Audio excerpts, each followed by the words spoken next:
what it means to accept this notion that God's will for you is absolute good. See, what that says to you, what that says to you, let me expose you.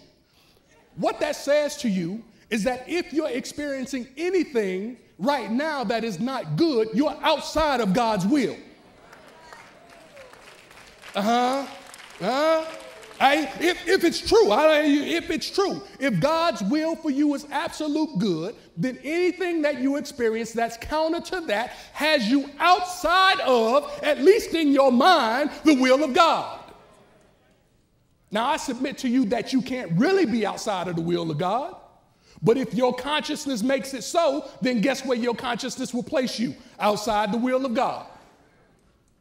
God's will for you is absolute good. And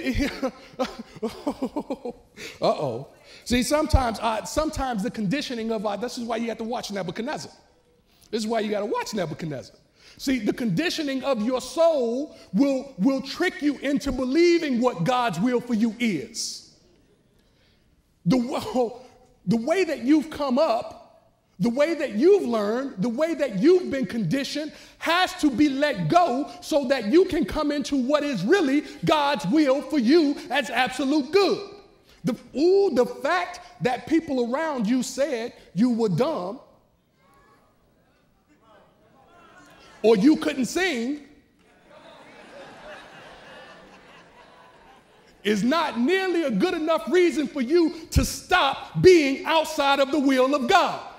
They do not know. If you get one thing away from this notion of transformation, it's that your transformation is not in what other people know. Your transformation is in what God gives you through the renewing of your mind. Stop listening to people who do not know. You have to realize that people can only give you from the slant intent of their consciousness. So do you want to be transformed by the renewing of what somebody else understands God's will to be? Or do you want to be transformed by the renewing of your mind? If you open your mind, give me something, put something under me so I can get out of here. It's time, I see it's getting time to go, but I don't have to leave just yet. I still got more.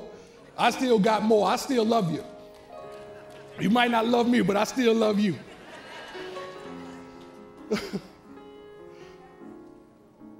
Don't pay me no attention.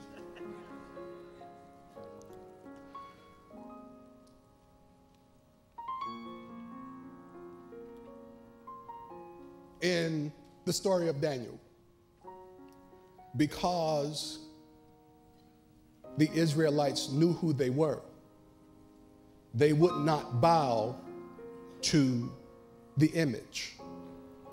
Because they knew who they were, they would not submit themselves to the conformity. Because they knew who they were. When you know who you are, the king can say, either you bow or you go into the fiery furnace. And here is what they said in response to that. You can put us in the furnace, and if you do, our God will save us. And then they said something that's even more powerful. But if our God does not, but if not, we still will not serve you. You have to know who you are, and when you know who you are, you know what you serve. And the furnace can be heated up 7 times or 7,000 times. And sometimes you're going to get some heat under you.